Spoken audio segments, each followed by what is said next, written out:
to the Shop, Founder Friday edition. Today we're talking with Lauren Crabbe, co-founder of Andytown Coffee Roasters in San Francisco. Hey everybody, and welcome to this Founder Friday edition of Keys to the Shop.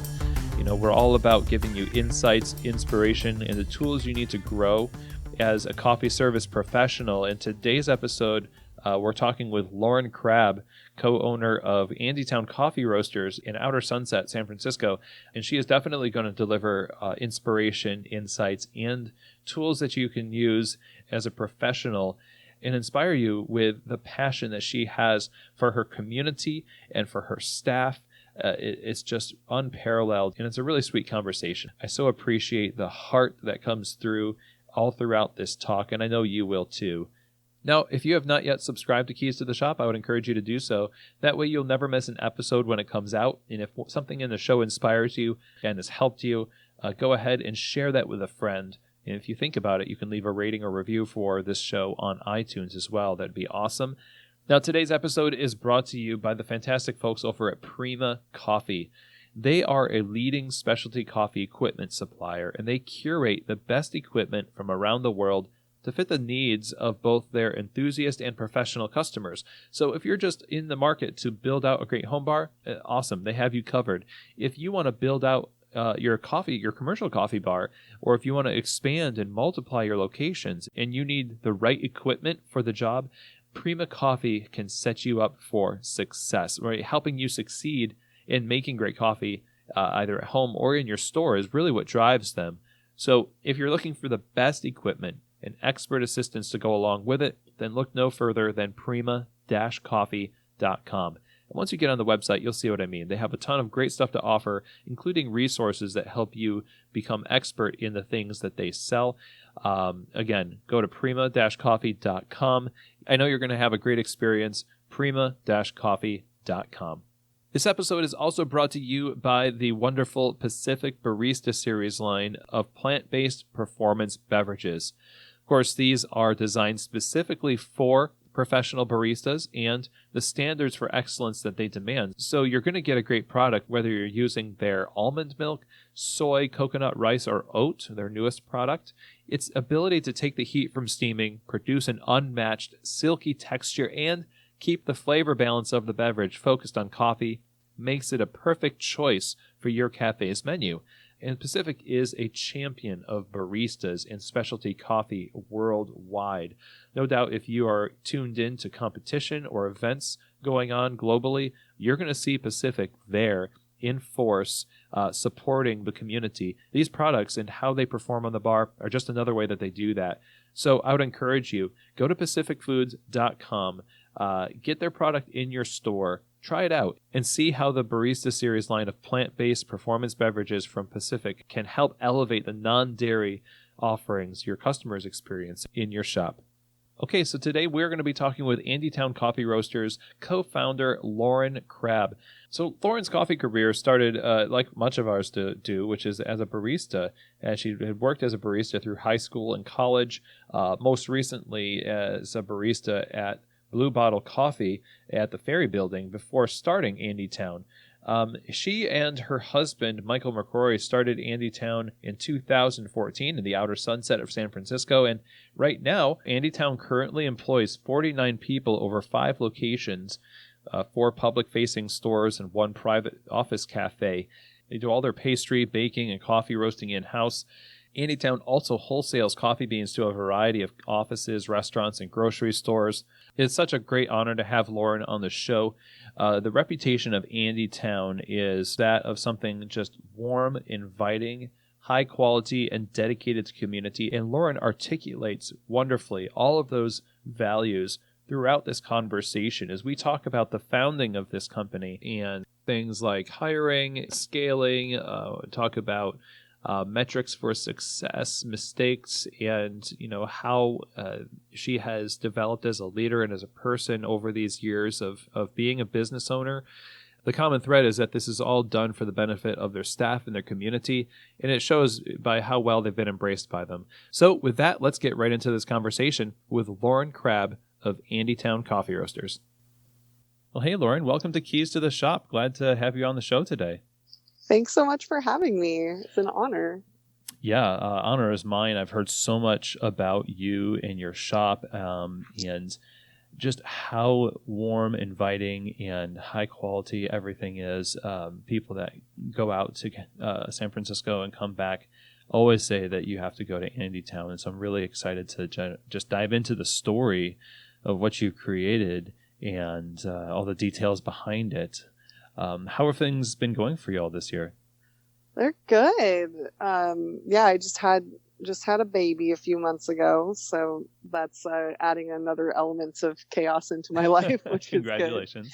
Thank you. We like to keep things interesting around here. So you have 4 stores now, is that correct? We do. We have 4 public-facing cafes, and then we have 1 cafe that's actually private. It's inside of the office for Square, the mobile payment processing company. Whoa. Yeah, that's a fun one. Yeah, so we technically have five locations, and 3 are in the Outer Sunset neighborhood of San Francisco, which is the neighborhood that's closest to the Pacific Ocean side of our little peninsula.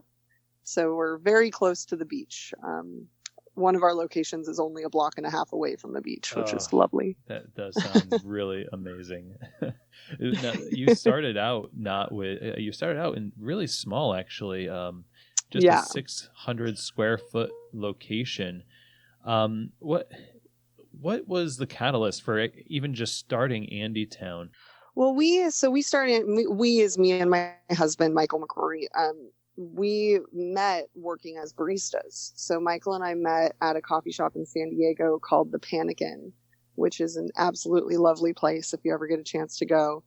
And we were scheduled on all the same closing shifts, and we just totally fell for each other. And I ended up moving up to San Francisco to go back to school. I was at SF State for journalism, and I convinced him to move up here with me. And that was in 2008. And we continued working in the coffee industry up here. I worked for a couple small, like, independent cafes, and then I spent the bulk of my time at Blue Bottle back before I started at Blue Bottle, right before they expanded to New York. So I kind of got to watch their growth from, 5 locations in the Bay Area to when I left, they had expanded to Japan, and they had totally hit the stratosphere by the time I left. So that was really educational for me. And Michael continued to work for like small independent cafes. And the whole time we were working and living out here, we were living in the Outer Sunset, which is this, this little beach community within the, the urban San Francisco city. And the whole time we were living out here, at that time, it's like if you wanted to have the specialty coffee experience, you pretty much had to go to the Mission. There wasn't really an option for freshly roasted coffee in our neighborhood in the way we liked it. There was, there's a couple really great legacy coffee roasters out here, but no one doing coffee the way we wanted it. And at that time, I had just graduated from SF State with my degree in journalism, and I was trying to get jobs. And I don't know if you know anything about the journalism industry, but it's impossible to get a job in the journalism industry right now. Oh, interesting. And the only jobs I could find were in tech journalism, which is not what I wanted to do in my career. I wanted to tell stories about people, and I ended up telling stories about products instead, which was not what I wanted to do. That's kind of a bummer. Yeah, it was a total bummer.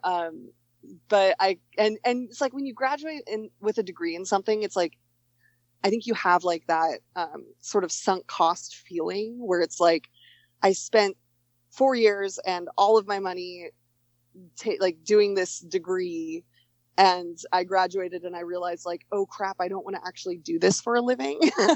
And the whole time I was like, doing these internships in journalism, and I kept my job at Blue Bottle, and I had so much more daily satisfaction making coffee for people than I did like writing about iPhones. And at that time, there was a cafe in our neighborhood that went out of business. They had been in business for several years, and they just closed up shop.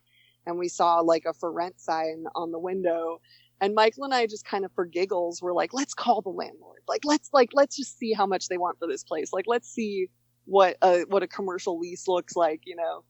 And we didn't have a business plan. We didn't even have a name at the time for what we wanted to do.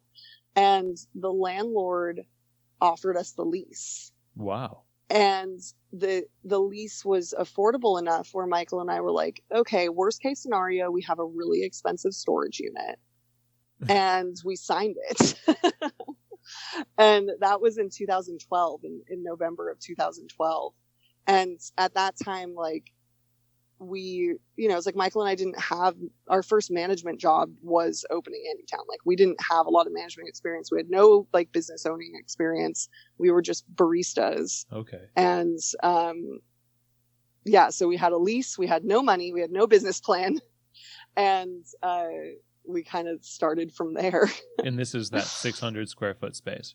That 600 square foot space, and it's on the corner of 43rd and Lawton, which there's no natural foot traffic. So there's a school and there's 2 churches, and that's it. There's no train line, there's no bus line. Yeah, it's close to the beach, but there's not any real like when we were there signing the lease, like, I think even the landlord thought we were a little crazy taking it on, because there's just nothing there except for houses, right, and people. And you must have been thinking like maybe this place closed because of that.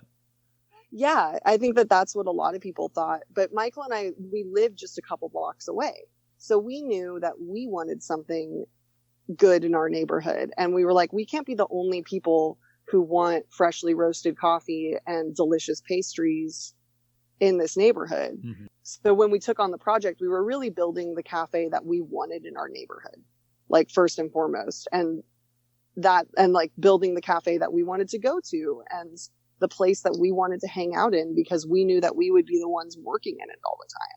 Well, what did that look like? For us, we wanted something that was cozy but clean, somewhere where you can feel comfortable and like really just feel at home. And that's what we aimed for when we were designing the space. So we signed the lease in 2012, and almost like we spent a year and a half doing the build out. And because we didn't have like any money up front to spend, it was like we got friends and family loans. We got a loan from a local nonprofit called Working Solutions, which helped us fund some of it. And then we did a Kickstarter. It was like we used everything we could. We took out way too much credit card debt, like way too much credit card debt. Like it was horrible. Don't do that. And it was just this super crazy thing that I still can't believe that we like took that leap. It was really bizarre. So this is a residential neighborhood where you opened, and it's funny that you mentioned that a lot of people might have thought that also about the prior business.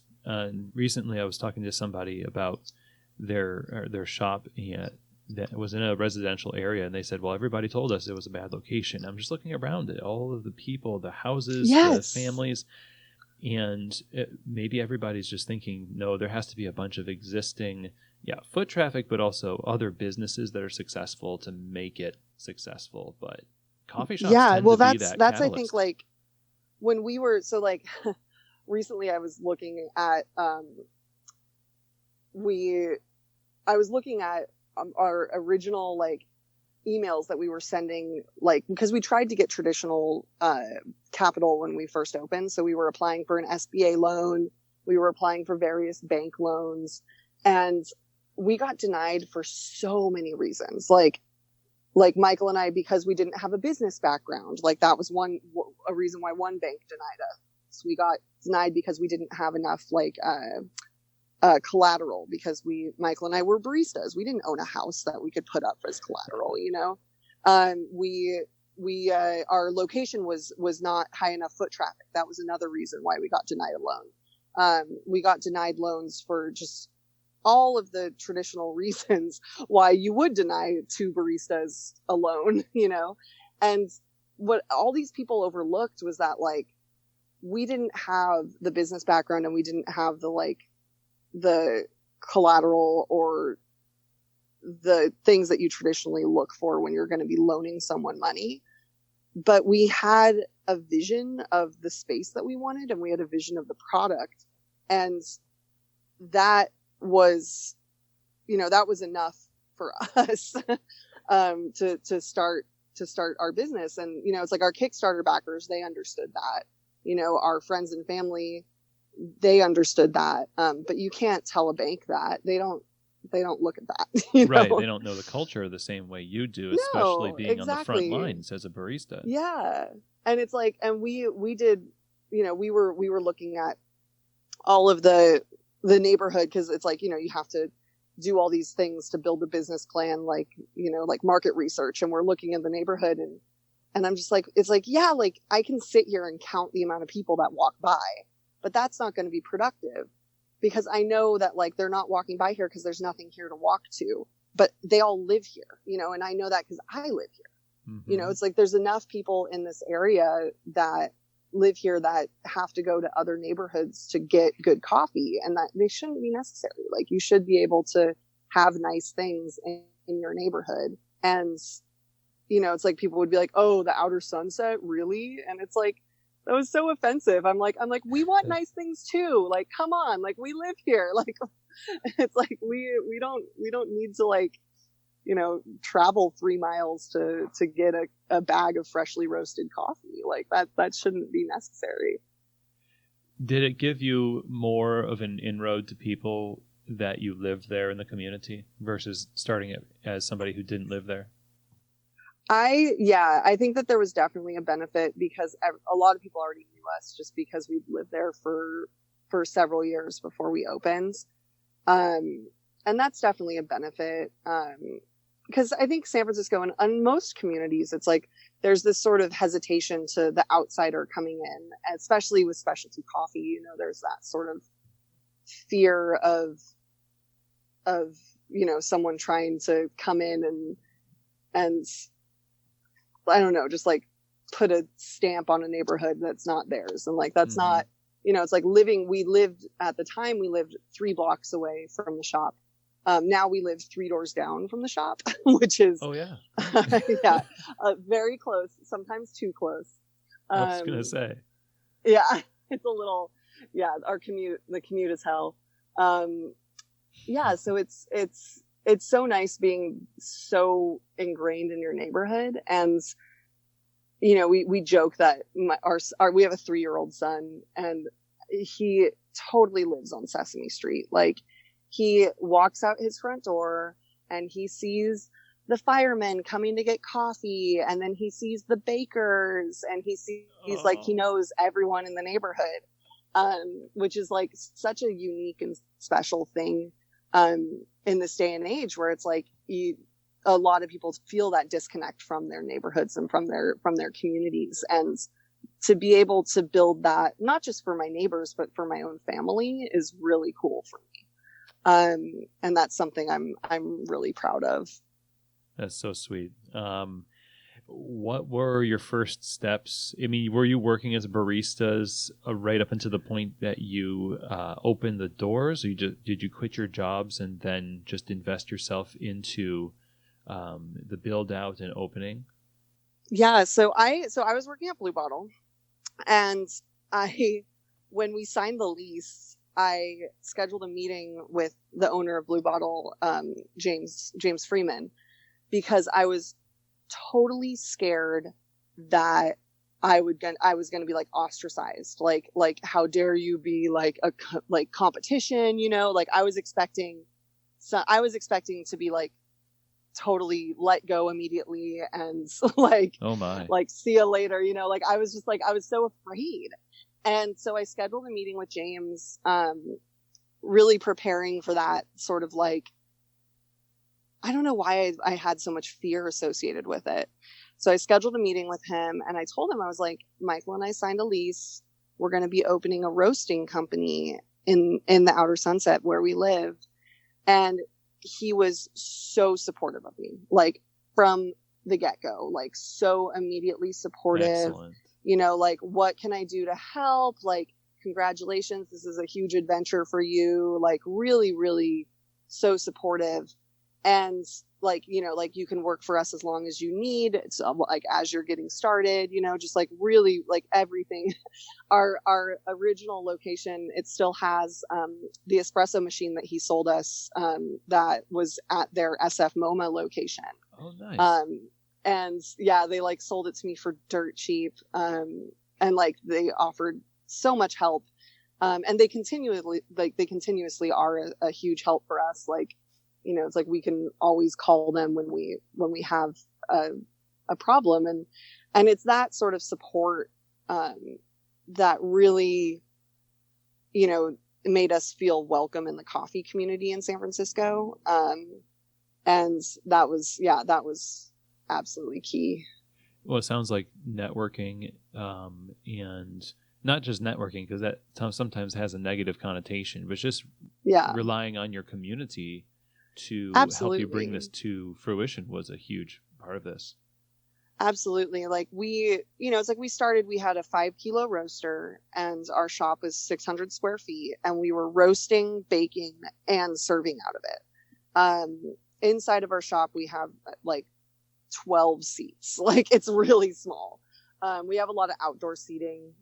You know, it's like we were a very small company, and Michael and I didn't really think that we would ever grow any bigger than those 4 walls. When we started, we did the math, and we were like, okay, we have to make $300 a day in order for us to pay all of our bills. And like, we didn't hire anyone. We weren't concerned about like, you know, building company structure or anything like that. We're like, we're going to make our pastries, we're going to roast our coffee, and we're going to serve it. And that was kind of good enough for us. And when we opened our doors, it was like we did the math, and we were like $300 a day.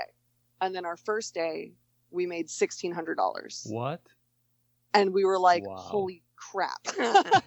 No kidding. Yeah. I was like, oh my God, I need to hire someone. Like, we had a line out the door to the corner. The owner of Blue Bottle was there on our first day, which was like the sweetest thing. And my friends were all behind the bar, helping me bake, washing the dishes. It was the most chaotic, wonderful day of my life, like that opening day. And it was, you know, those first few months were so hard. Yeah. What were some of the challenges you faced amid, you know, obviously we just mentioned the fact that you had way more business than you anticipated, which you hired for. So that's going to be one of those challenges. And what are some other things that really hit you since you had gone from barista work to now, you know, skipped over the management and everything else to being an owner? And not only that, but like owning a shop that does all of its own stuff. Yeah. That was really like Michael and I had a hand in absolutely every facet of the business. I like to say that Andytown is actually like 5 businesses in one business. We have the retail coffee component, we have our bakery, we have the wholesale, and then we do events, and then we also have online. So it's like we are essentially running 5 businesses in one. And, you know, starting out, like, we would start the day, I would come in at 4:30 or 5 and bake. And then at 7, we would open our doors, and Michael and I would both be barista and serving. And then we'd close at noon. We would close super early. And then we would roast and bag the coffee for the next day, and then start all over. And that was how we ran the shop for honestly, like only like 2 or 3 weeks. And our first hire was a dishwasher, because that was like what we needed the most. And then our second hire was a barista, and then another dishwasher. And then I finally hired a baker, and that was like the game changer for me, because realized I am not a baker. Oh, okay. And yeah, and then we slowly started growing our staff from there. So yeah. those decisions to bring people in were based on the immediate needs. What can we get people in doing quickest? I mean, you don't have to really train someone that much to wash dishes. Yeah. But you would have to hire them, or you'd have to train baristas. So at the point you hired the barista, did they already have experience? Was it somebody that you Yeah, knew? she was a friend of mine from Blue Bottle, so I was able to kind of poach her, and she ended up training with us as a roaster, and then she was our green buyer. And she left us a couple years ago. Now she's working for an importing company, so we still like work with her all the time. Oh, excellent. Yeah, it's amazing. I've a lot of pride in like the careers that Andytown has launched. Just like, because Michael and I, we worked as baristas, and then we opened our shop, and it's like when we were building these jobs, it was like we wanted to create jobs that had real career paths in coffee. Like that's something that I think people get stuck in the coffee industry, is these entry level barista positions, and even if they have the passion to grow, the companies don't always give them that chance. And for us, it's like finding what people are really good at and then letting them excel in that is a huge part of how we approach the job creation at Andytown. What goes into deciding whether or not somebody's a good fit for Andytown? Mm-hmm. Because you've got people here now representing the culture of the cafe to the customers, this vision of what you have for this space that feels like home. It's a lot of work to actually create a space that does that consistently. Yeah. So what is the kind of philosophy that you have and metrics to say that this is the kind of person that we really need working here? Well, Andytown is we are very customer service focused. So the name Andytown comes from a neighborhood in Belfast, in where my husband grew up in Ireland, and we wanted to make specialty coffee a welcoming, comforting experience, like walking into your granny's kitchen. That was always our that's what we go back to all the time. I like it. And our vision is like, you go into your granny's kitchen and she's not going to have everything. She's going to have what she has in her kitchen, but she's going to try to make you as happy as possible with what she has. So with specialty coffee, it's like the joke, how many specialty coffee baristas does it take to screw in a light bulb? How many? I'm sorry, we don't do that here. And it's like, that's just the total, stereotype of the specialty coffee customer service experience, is being told no in a million different ways until you've paid $6 for a coffee that you're like, this tastes good, but I don't feel good about myself right now. And we just wanted to break down that entire specialty coffee stereotype and really make it a warm and comforting experience. So when we're looking to hire people, it's like, I can teach someone coffee, but I can't teach them how to be nice. That's something that you have inside of you, where you want to make people happy, and that brings you joy. And so when we're interviewing people, that's a lot of what we look for, is their passion for customer service.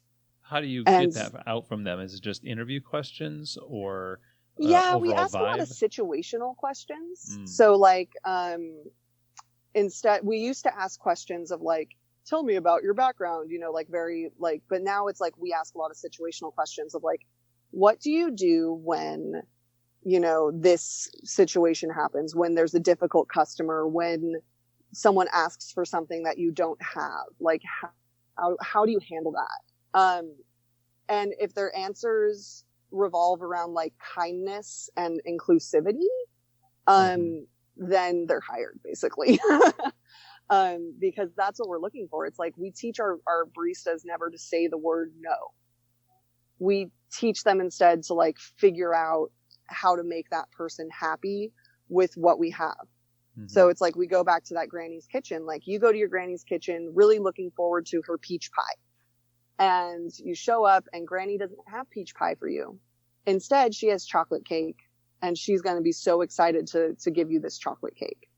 And, you know, that's what happens when our customers come in looking for, we don't have soy milk. So it's like, can I have a soy latte? Instead of saying like, no, we don't have soy milk and like cutting off the conversation. It's like, I have almond milk. Is that okay? You know, just that simple phrasing and offering that alternative first before saying the word no, it makes the customer feel so much more taken care of. And that's just one example of, you know, how the tools that we give our baristas when we're training customer service. I imagine some of the disappointment that people feel when they don't get what they want, in the sense like you don't have it, and maybe they were expecting you to have it, is alleviated. Some of that disappointment is alleviated by your excitement for what you do have. Exactly. It's like, yeah, it's like getting them excited about what we do have instead of dwelling on like, we don't do that and we don't do that. And, you know, making them feel bad for even asking, you know, like, because I've totally had that experience in a specialty coffee shop. Like, I think everyone has. And the reality is, it's like, it doesn't matter how good your coffee is. If your customer service is terrible, like that person's never coming back. You know, it's like, yeah. I'll give a place a second chance if the coffee is terrible, but the baristas are nice. I won't give the place a second chance if the coffee's great and the baristas are not nice, you know? Same. How do you balance this, though, when you obviously have a high-quality product that requires a lot of care and intention, checklists, and metrics? The hospitality it's hard to gauge success in the same ways because you don't have the numbers. You can't actually taste it necessarily. Yeah.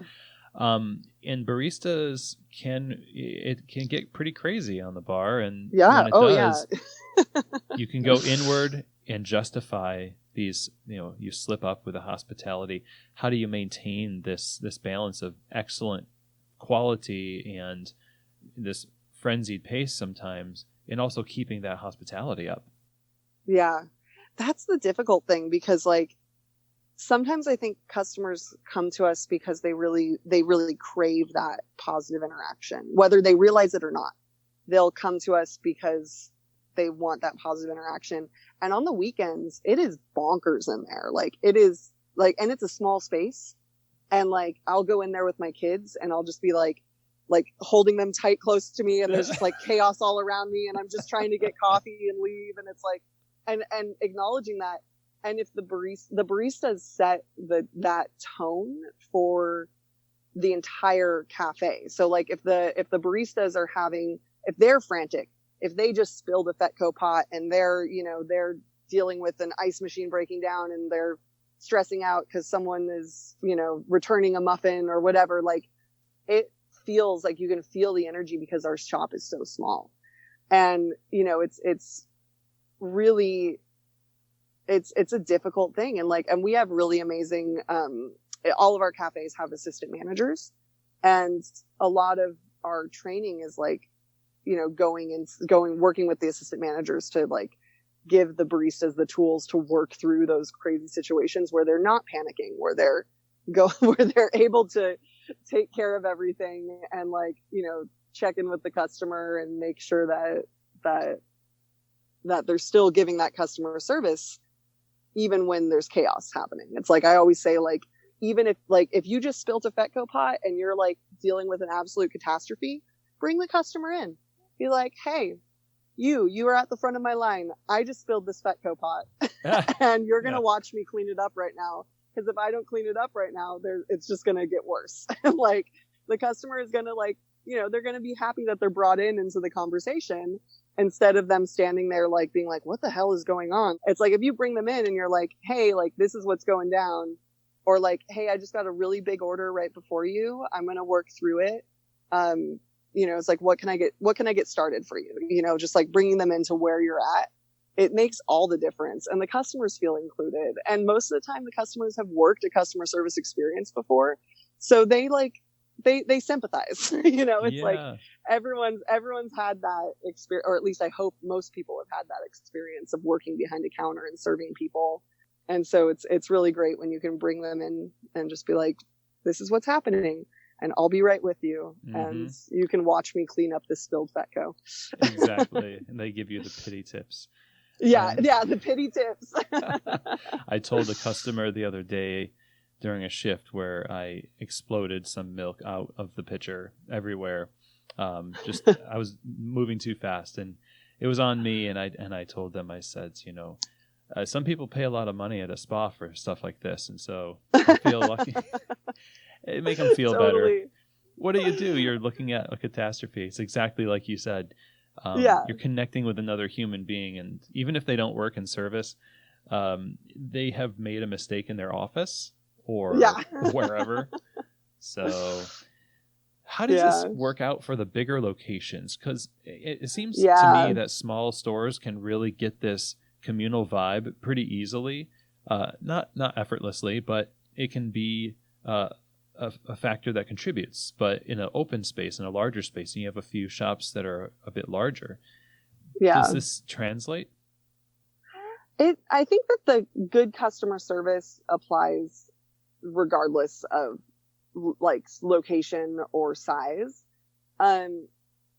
But it is true, like so we opened our first location in 2014, and then with our second location, it's closer to the beach. Our second location is the same square footage as our first, but it's really thin and long. So our second location is only 9 feet across. Whoa. So there's barely enough room for like a human and a refrigerator and another human in there. Like it's like really, really thin. And it's really long. So it's a very challenging customer service space, because if you're at the back of the shop, you're like hollering like, hello, good to see you, like to someone as they walk in the door. Right. And it's an extremely challenging customer service space. And we always acknowledge that when we're hiring people into that space. And it's like,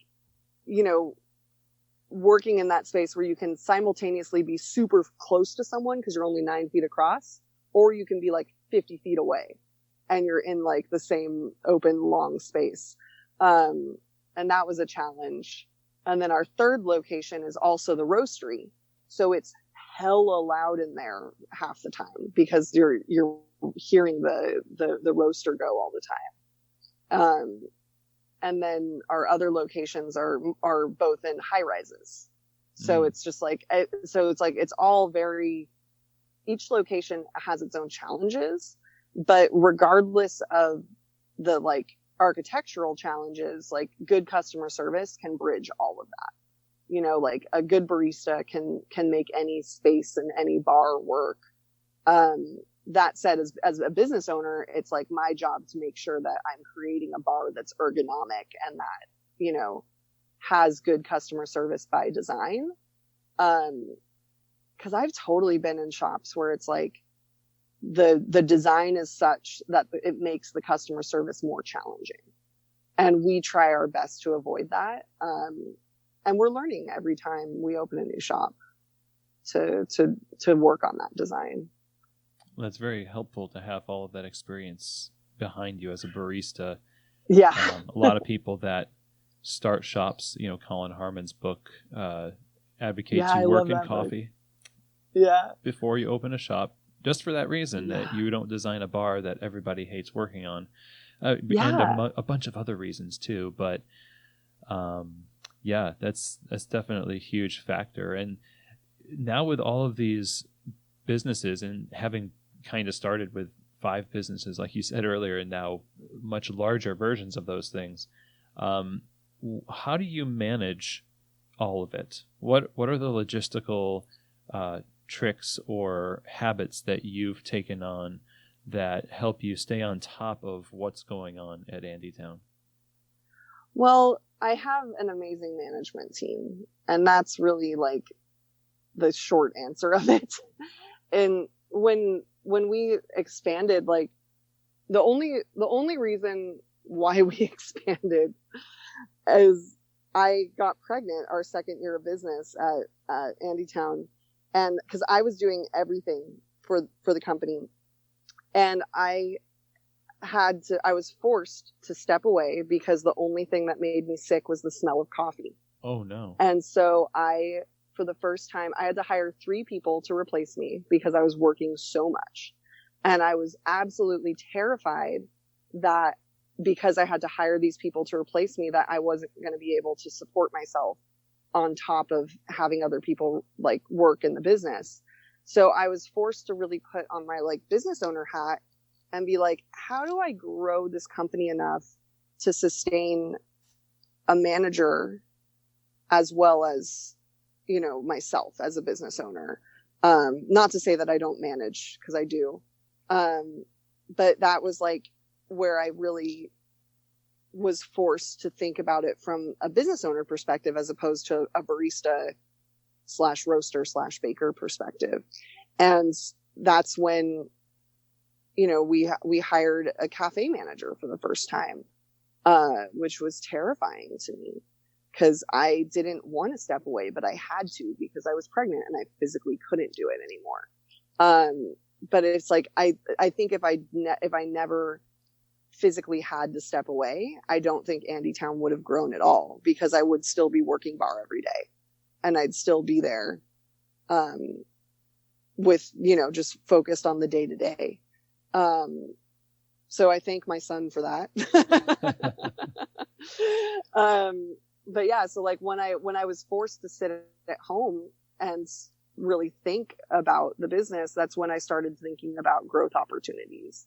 And that's when we really started thinking about Andytown as more than just a neighborhood cafe, and more like a roasting company. And that's kind of how we approached the growth there. And that's, the hiring people to manage things was the hardest thing I had to do. It sounds like it's worked out very well. Not without hiccups, for sure. Well, no, because you have to manage the managers, right? And managing managers is so much harder than managing people, like managing baristas. How so? It's just like, it's really hard to manage managers without micromanaging the managers, if that makes sense. Especially if you're hiring someone, like for me, it was like, I'm managing the cafe and now I'm passing the torch. And it was like so impossible for me to be hands off. You know, it's like, I still want to be a part of every tiny decision, which you can still do when you have one shop. You can't do that when you have 3 shops, and you can't do that when you have 5 shops. It's like, you have to really trust your managers to make those decisions. And when they do something that I wouldn't necessarily do, I realize that it's because I never gave them any structural support or like training. You know, I'm hiring people to be like, here, order milk, here, hire people. And then when they were making calls that I disagreed with, I was looking at it and I was like thinking about it. I'm like, why did they make that call differently than the way I would do it? And I'm like, oh, because I never trained them on how to actually make these difficult decisions. I was just making them for them. Like, they would come to me with the difficult decision and I would make that decision. And as I got further away from the shops, like, they were having to make those difficult decisions and I wasn't giving them the proper support. And that's something that, coming from a background where like my first management job was owning Andytown, it's like I had never worked as a manager and seen what managerial support looks like. You know, that's something that I had to learn the hard way, as I was running my business. And now I think I have a better handle on it. You know, I read a bunch of books about it. I, listened to a bunch of podcasts, and I feel like I have a little bit more of a handle on it, but there were so many mistakes that Andytown made, when we were in that growth phase, that were just because Michael and I I don't want to say that we weren't qualified to run a company that size, because we are, but we just weren't as prepared as we should have been. And yeah, that was a very difficult growing pain for us. Yeah, it sounds like a lot of the difficulty is around people and just taking on a larger staff that is responsible for this shop, but yeah, their expectations of you are going to impact how you manage, how you lead. And was that a factor in some of the mistakes that were made? Were they largely like human resources type mistakes? Basically, like, because we didn't even have we didn't even have like an employee handbook, right? Because we were like, just like, Michael and I were doing all the training. Our employee handbook was like the bare minimum that you need in the state of California. It didn't have like, we didn't even have our company values written down. It was just kind of like, this is who we are, and you're gonna know who we are because you're working alongside us. And that works when it's just one shop, but that doesn't work when it's 3 shops. And we were really challenged to sit down and be very like reflective and understand like,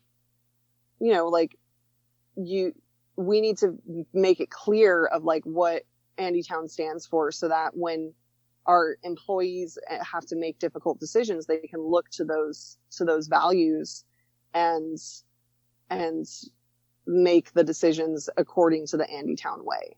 And that, it's like when you're just one shop and you're just running it by yourself, you don't necessarily have to do that. It's good if you do that, but it's not necessary. But when you're running a company with, 40, 50 employees, like you need to get your act together, and that's something that Andytown now I feel like we really have much more of a handle on it. And that's thanks to Brenda, who is our current operations manager.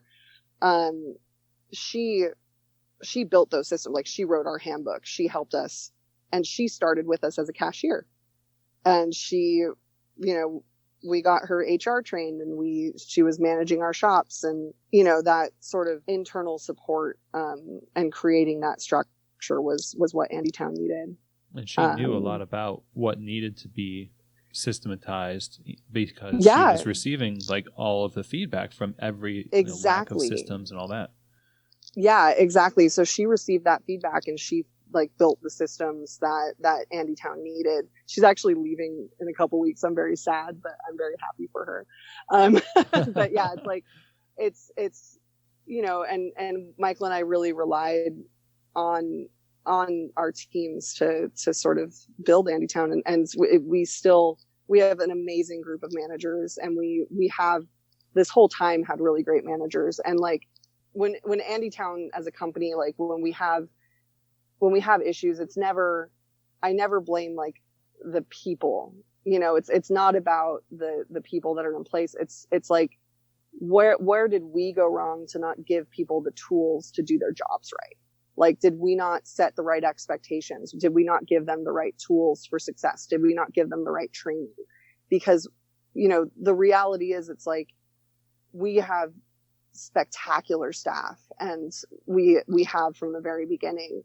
And when we're running into issues, it's never about the people. It's about, it's about where did we go wrong, as owners and as a company, like, and how can we work to improve ourselves so that it doesn't happen again. And it's that constant sort of like self-reflection and improvement mindset that we try to instill in everyone, and that accountability. So everybody thinks that way, in a sense, like, what could I do to make the situation better? Or right, yeah. But you lead by example in that. Yeah, and that's so rare. Unfortunately, I think that's rare with owners of just maybe businesses in general. We know coffee very well, so coffee bars run a lot on there's a lot of blaming that can happen in management and in leadership, and it's so awesome that you have the perspective to reflect on what you could have done differently to make the situation more successful. I imagine you've dodged a lot of unnecessary tense situations. Yeah, I mean, there's always going to be tense situations. Like anytime you have people in a room, there's going to be like, conflict, and there's going to be, all of it. But for us, it's like, we've just learned over the years that, it's like, if we, Michael and I always say, like, we want to create the jobs we always wished we had. Right. So we want to create jobs where people, not like, there's the bare minimums, right? There's like, get paid, feel safe at work, have benefits. There's the bare minimums. And then there's like what we wish we had, there's like, we have very flexible time off policies. We have, like one thing that we implemented, is like manager accountability, which like, I think a lot of staff feel like their managers aren't held accountable for things. And that was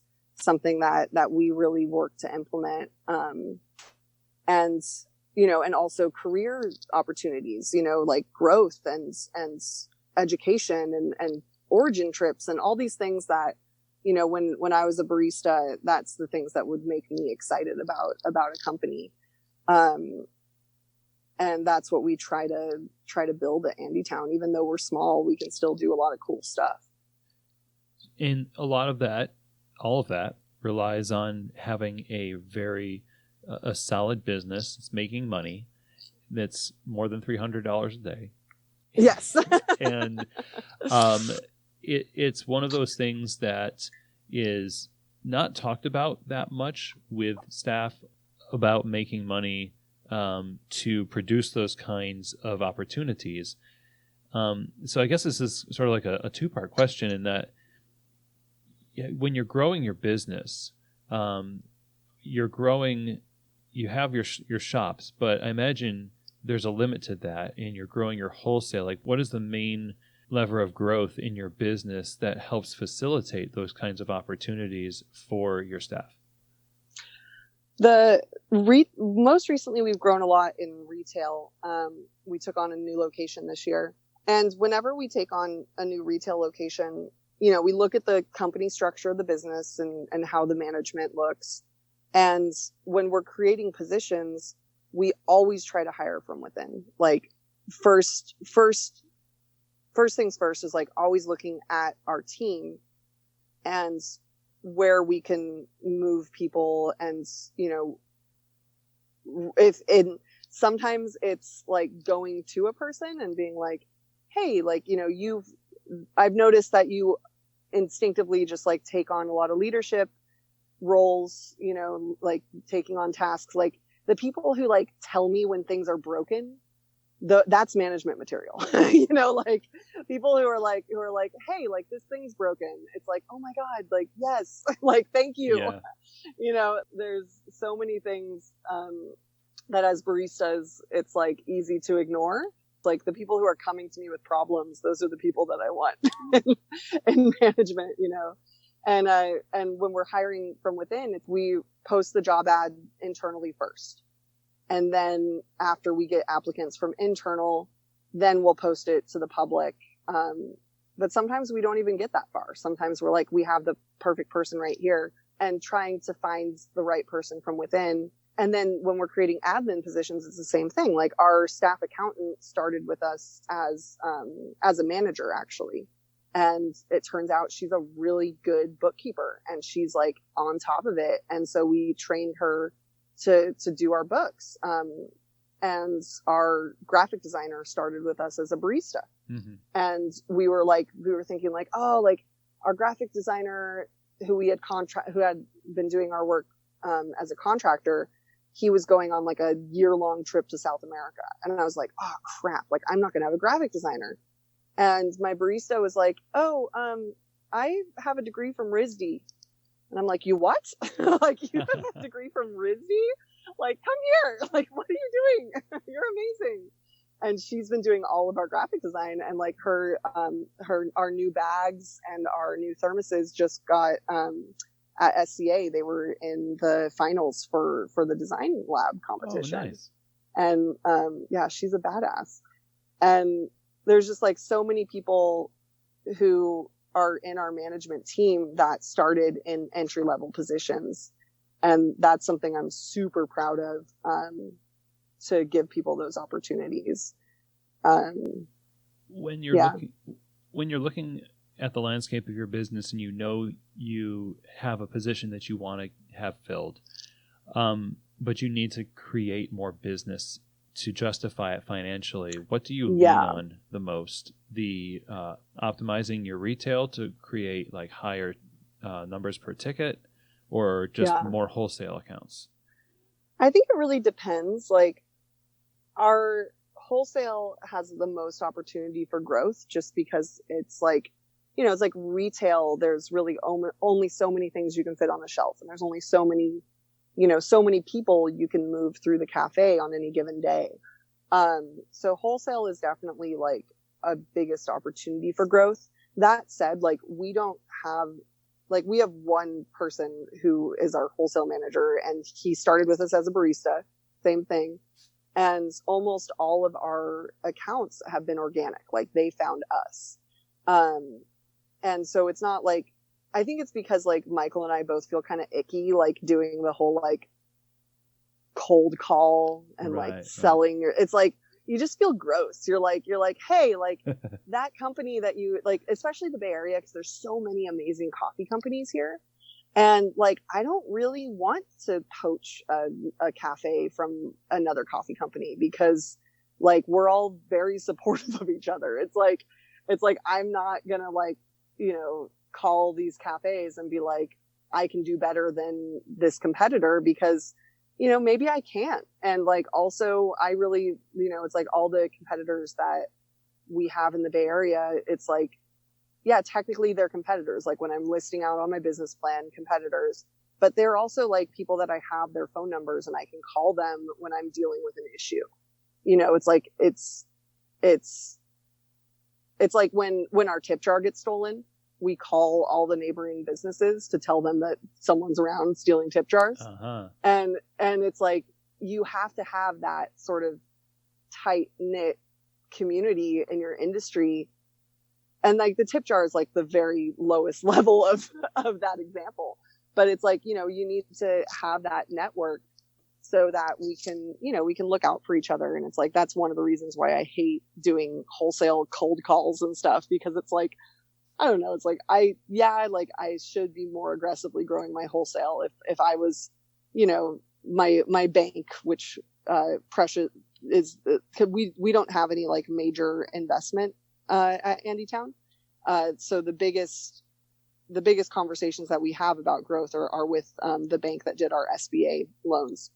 And, it's like, they would probably want me to, hire someone to do a bunch of predatory cold calls and go to the grocery stores and move all their shelves around so that Andytown's like at eye level, all the like the sales things that people do.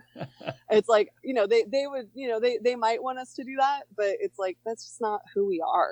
It's like, I'm not, it's like, if someone wants to change roasting companies, great. Like, I'll talk to them, but I'm not going to go out and try to like, smear a competitor to increase my sales. That doesn't feel good.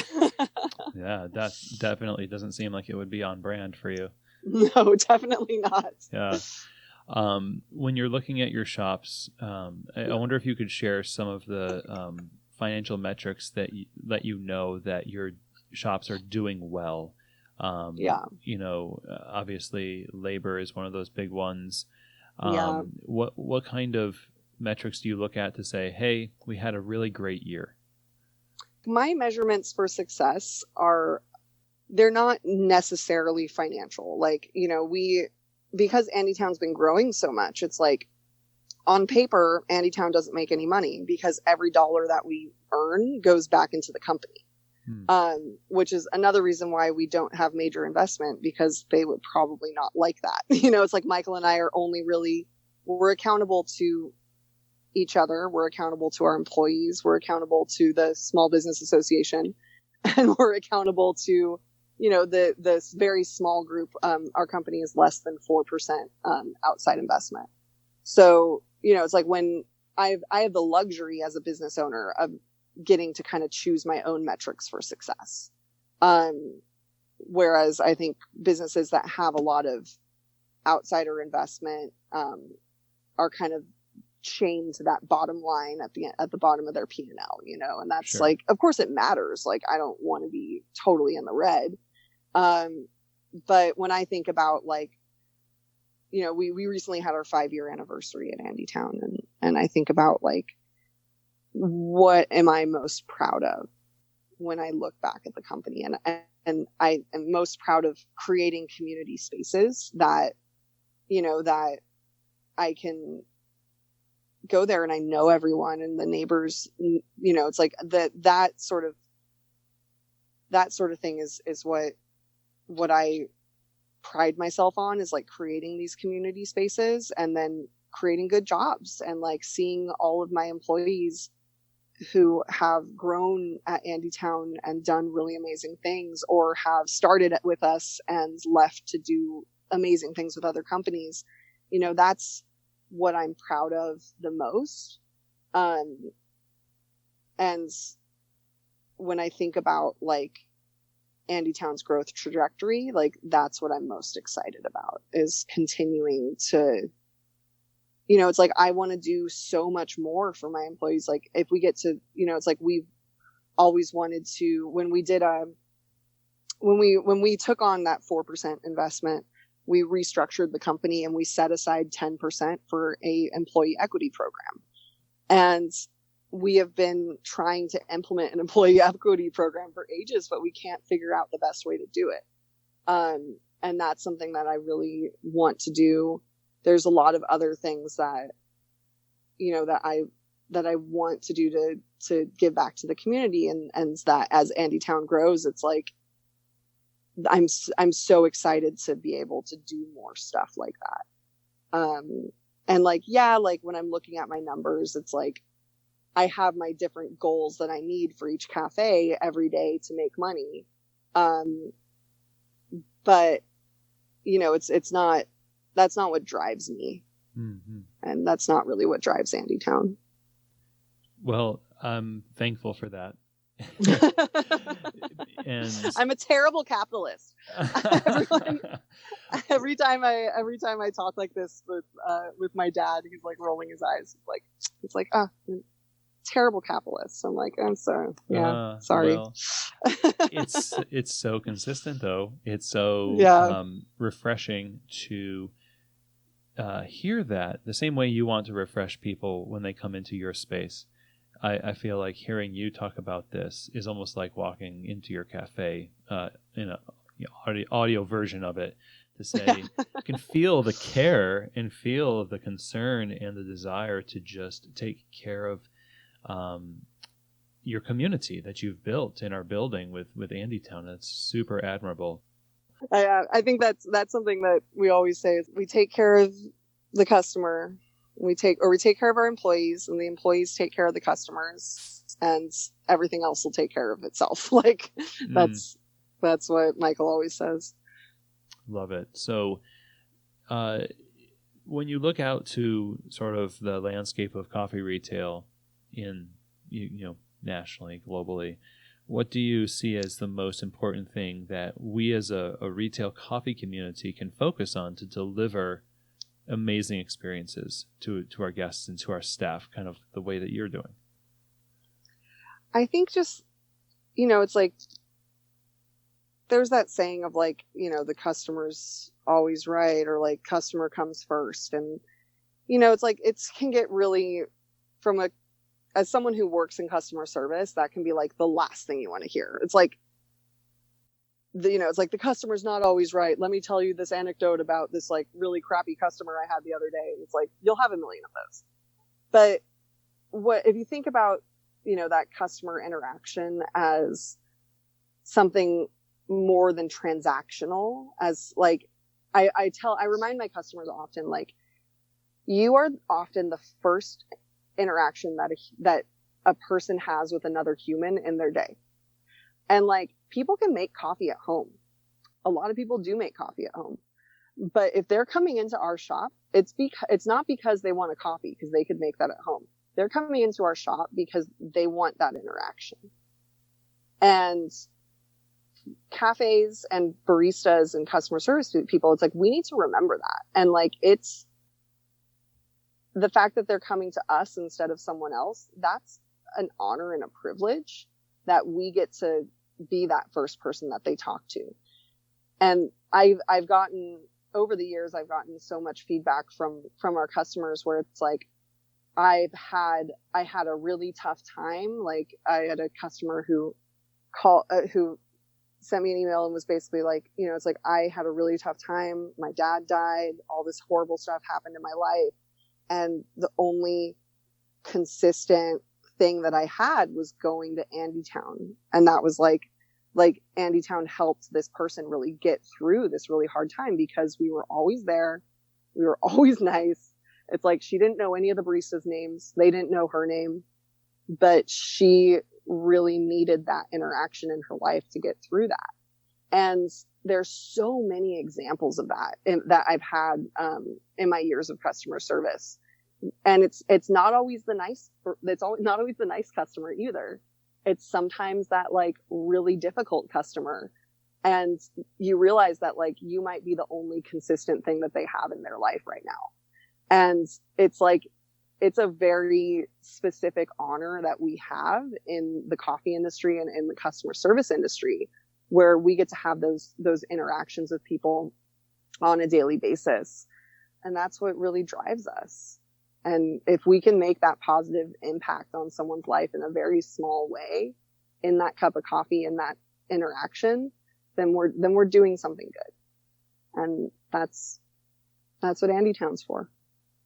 That's so powerful, man. It's so true. And I hope it's so true. It's inspiring for sure. I every day that happens in our cafes, and your example and what you've built and what we've talked about here has certainly hit home and driven that point home. I'm so thankful that you've joined us on the show today and shared with us all of this wisdom and things you've learned over the years of building this business. It's just super awesome. So how can we stay in touch with you and your business and see what you're up to? How can we contact you, social media, etc.? Yeah, you can follow Andytown at Andytown SF on all social media channels. And yeah, if you message me on Instagram, that's me that responds usually. So if you DM me at Andytown SF, that's me. Yeah. Well, thank you so much, Lauren, for joining us again. Super honored to have you on the show, and all the best to you in all that you're doing for the people in your community. Thank you so much for having me. This was a joy. Well, I don't know about you, but I so want to live in their neighborhood and to be able to be a part of that community. When you know that the people who run this business are so 100% dedicated to making a positive impact, as Lauren said at the end here, then it's just invaluable. And I'm so happy to have gotten a chance to dive into the history and the inner workings of this company. And I hope that it's equipped and inspired you to make a difference and make an impact where you are. And I want to say a huge thank you to Lauren for joining us. Lauren, I really appreciate all that you and Michael are doing for your communities and the example that you've given us of what a great retail operation can do when it's dedicated to a solid vision. I truly hope that more people open coffee shops like Andytown around the world. Thank you again. Now, if you want to learn more about Andytown, you can go to their website, andytownsf.com. You can also visit them on Instagram, also the same handle, AndytownSF. I would encourage you to follow them there.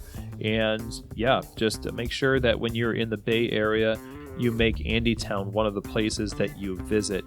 Now, if you want to reach out to me, if you have questions, comments, or feedback, or if you want to set up a call to explore working with Keys to the Shop Consulting to help you optimize your coffee shop operations, you can do so by emailing chris@keystotheshop.com. I look forward to hearing from you. Thank you all so much for joining me on another amazing Founder Friday. It's such an honor to get to talk to all these great people, along with all of you great people. So have a great week, and as always, I hope that this episode has truly given you keys to the shop.